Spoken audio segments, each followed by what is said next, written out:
chaque année, on aime bien parler du défi Ose entreprendre parce que ça nous permet en même temps de découvrir de nouvelles entreprises, de découvrir aussi les entrepreneurs qui sont derrière ces nouvelles entreprises. Et c'est intéressant de voir que COVID ou pas, parce qu'il y a eu quand même dans les dernières années de la création aussi d'entreprises, des gens qui, peu importe le contexte, ont décidé quand même de se lancer en affaires. Aujourd'hui, on vous en présente deux. L'entreprise s'appelle Vélo Conversio. Conversio comme conversion, si vous voulez. Donc, des lauréats du défi Ose entreprendre de volet création d'entreprise. Vos invités sont Gabriel Bédard, bonjour. Bonjour. Accompagné de Niki Fortin, bonjour et bienvenue. Bonjour, merci. Bon, ça fait combien de temps que vous avez lancé ce projet-là? En fait, le projet, là, il prend comme vraiment son envol cette année. Nous, on avait testé le marché, en fait, parce que Niki, la conversion de vélo, il fait ça depuis très longtemps. Fait que quand je l'ai rencontré, parce qu'on est un couple dans la vie, comme dans les affaires, mais quand je l'ai rencontré, c'était son petit passe-temps de transformer des vélos en vélos électriques. Puis là, on a comme regardé si potentiellement, on trouvait que la solution était intéressante, si on pouvait faire quelque chose avec ça, dans le fond, plus au niveau entrepreneurial. Comment un passe-temps et une passion, ça peut mener à la création d'une entreprise? Entre le gars qui est chez eux, qui fait des trucs, puis trouve ça le fun, puis il dit « Hey, on fait-tu quelque chose avec ça? » À quel moment on prend cette décision-là? Bien, je ne sais pas s'il y a un moment précis, mais disons que c'est quelque chose que moi, j'avais en tête. Ça faisait quand même longtemps parce que, oui, je faisais ça dans mon sous-sol à l'occasion, puis certains amis ou parentés me demandaient de faire une conversion sur leur vélo, là, puis c'était une technologie très nouvelle, c'était pas connu de personne. Puis je me disais, Caroline, c'est certain qu'on serait en mesure peut-être d'offrir ce service-là à plus de gens, sauf que j'étais toute seule, puis j'avais pas vraiment de moyens de rendre ça un peu plus large, tu sais, puis de vraiment offrir ça, autre que d'en faire un Parce qu'en même temps, temps en temps. c'est un changement de vie. Je veux Tout à dire, fait. vous deviez avoir des occupations professionnelles avant ça dans votre vie. Oui. Là, quand tu décides de te lancer là-dedans, à temps partiel ou à temps plein, je veux dire, c'est des grosses décisions, là. C'est ça. Mais à cause qu'on on s'est rencontrés il y a 3 ans, puis ce fut l'amour fou depuis, mais là, c'est ça, elle a vu vraiment une niche, quelque chose qui était vraiment intéressant à faire avec ce projet-là, puis elle nous a, dans le fond, aidé à mettre ça de l'avant, puis côté administratif, disons que c'est elle, on peut dire. On est beaucoup complémentaires. On est très complémentaires. Lui, il avait beaucoup plus l'expertise technique, la passion. Moi, les vélos, je ne connaissais pas grand-chose là-dedans.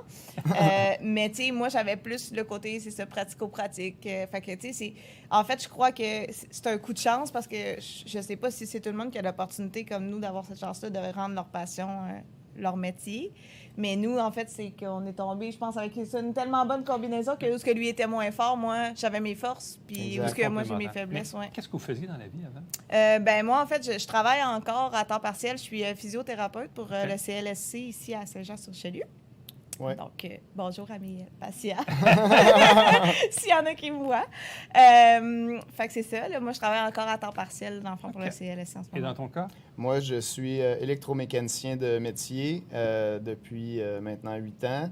Puis, j'ai travaillé chez ABB à Saint-Jean-sur-Richelieu, anciennement Thomas & Betts. Et bonjour à mes anciens collègues. Donc, c'est ça, j'ai mis ça sur pause. On m'a permis de prendre une année sabbatique pour voir, parce que je me suis lancé dans le vide, mais j'ai un petit parachute quand même. Il y a un filet de sécurité. Un petit filet de sécurité, donc disons que ça enlève un peu l'angoisse. Bon. Une entreprise, ça se part comment quand on part sur une là. blanche, là? En zigzag. Ben, ça se part comment? Ça se part avec 2 personnes qui se regardent dans les yeux puis qui se disent Ah ouais. on l'essaye Go. dessus. On Let's go. l'essaye dessus. On va voir qu'est-ce qu'on est capable d'aller chercher. Ça, on l'essaye, on prend une chance. Fait que ça part avec une grosse poussée de guts en partant. On a eu beaucoup d'aide, dans le fond, du Centre d'aide des entreprises au Richelieu. On a fait le cours de lancement d'entreprise aussi ici, là, qui est donné aux adultes, avec Daniel Larouche, qui nous a vraiment beaucoup aidés. Puis ça part aussi avec du soutien de nos amis, notre famille, de l'amour à tonnes. Ouais. qui nous ont supportés, qui nous ont Ils sont venus nous encouragés. aider à monter le local aussi. Quand on a des doutes ouais. puis qu'on stresse, ben c'est du monde qui nous écoute puis qui nous sort dans nos bras. Je pense que ça prend ça, ce côté, ce support humain-là. Mais la vie d'un entrepreneur, c'est un peu ça. Il y a des hauts et des bas. Il faut passer au Tout le temps, travers. tout le temps. C'est tout le temps ça. Là. Il y a des jours que tu te dis que tu y arriveras pas. Puis, étant donné qu'on est deux, c'est certain que c'est plus facile que quelqu'un qui part tout seul Ouais. parce que quand il y a quelqu'un qui est à terre, ben l'autre est généralement en mesure Ouais. de le supporter. Puis là, en même temps, vous démarrez un peu sur les chapeaux de roue parce que c'est très drôle. Tu sais, moi, le Centre d'aide aux entreprises m'a parlé de vous dans les derniers jours. On était en communication pour planifier l'entrevue. Puis là, je passe sur la rue Saint-Jacques en fin de semaine. Puis là, je vois le nom de l'entreprise. Je disais, bon, ben c'est là qu'ils vont être. Oui, exact. Donc, vous êtes déjà en phase d'ouvrir votre local. Oui, Ouais. oui. On Ouais. travaille là-dessus depuis décembre. Dans le fond, depuis que j'ai mis mon travail sur pause, on a entrepris de louer un local. On a trouvé le spot qu'on considérait quand même intéressant, puis dans notre budget aussi. Puis je travaille là-dessus à temps plein, à tous les jours. Mais tout va vite, tu sais, ouais, dans tout le est sens, très rapide. on s'était fait des plans de match sur qu'est-ce qu'on pensait, dans le fond, qui allait arriver, puis tout ça. Puis finalement, il y a comme tellement, c'est des beaux problèmes, mais il y a tellement une belle demande, en fait, pour Ouais. notre produit que là, tout s'accélère, là. Puis là, tu sais, c'est ça, là. On pensait pas qu'on ouvrirait notre boutique aussi vite, puis finalement... Parlons-en du produit, parce que, bon, visiblement, il y a un engouement terrible pour avoir des vélos électriques. Ouais. Ça, c'est Tout à fait. indéniable. Tout à fait. Bon, soit que les gens, parce qu'il y a eu plusieurs générations là-dedans, dans les vélos électriques, puis il y avait déjà eu certaines tentatives de faire de la conversion, là. Ouais. Bon. Mais en même temps, est-ce que ça a toujours été un succès? Je ne sais pas trop. La technologie a dû évoluer avec le temps. Oui. Donc, qu'est-ce qui est le mieux ou le plus économique entre transformer un vélo existant en électrique ou en acheter un électrique, mais qui peut coûter là, des plusieurs milliers de dollars? Là. Donc, vous, dans le fond, c'est une solution mitoyenne qu'on propose? Oui, dans le fond, nous, on aime ça dire qu'on propose du haut de gamme à prix abordable. Parce qu'on permet, en fait, d'obtenir des performances qu'on a sur les vélos qui sont très, très dispendieux, mais pour une fraction du prix parce qu'on convertit au lieu d'acheter le vélo tout fait. OK. C'est sûr que, dans le fond, nous, les conversions qu'on offre, ça se positionne sur le marché à peu près au prix d'entrée de gamme des vélos électriques qu'on va trouver en magasin. OK. Fait que c'est des bonnes conversions, sauf qu'au niveau des performances, c'est des moteurs qui sont plus puissants, plus fiables. C'est vraiment personnalisé sur le vélo. Ça donne des vélos qui sont beaucoup plus légers aussi. Puis Ouais. ça donne l'opportunité aux gens de garder leur vélo qu'ergonomiquement, ils sont déjà habitués avec. Ils l'aiment déjà, ils l'ont choisi.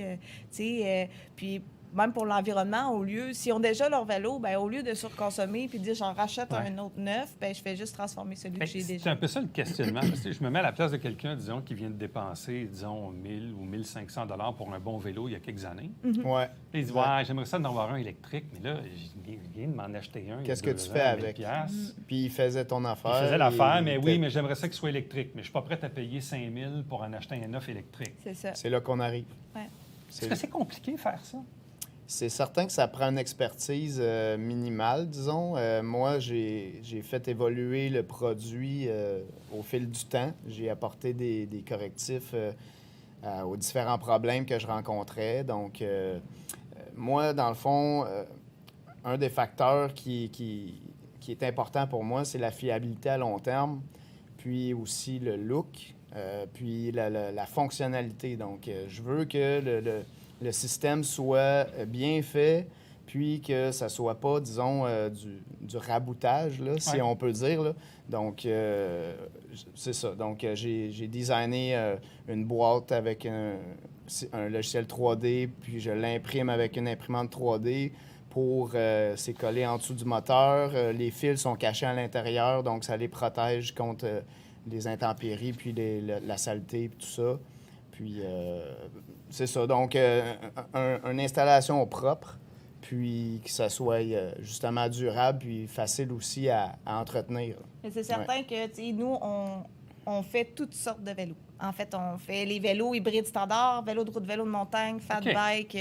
On a fait des tandems, on a fait des 3 roues. En fait, Ouais. nous, c'est un peu ça, c'est qu'on veut que tout le monde ait le vélo qu'il a besoin. Ça, c'est peut-être mon côté un peu physio Ben, qui parle, mais d'adapter vraiment aux besoins de la C'est un personne. peu ma prochaine question. Est-ce que n'importe quel vélo est adaptable?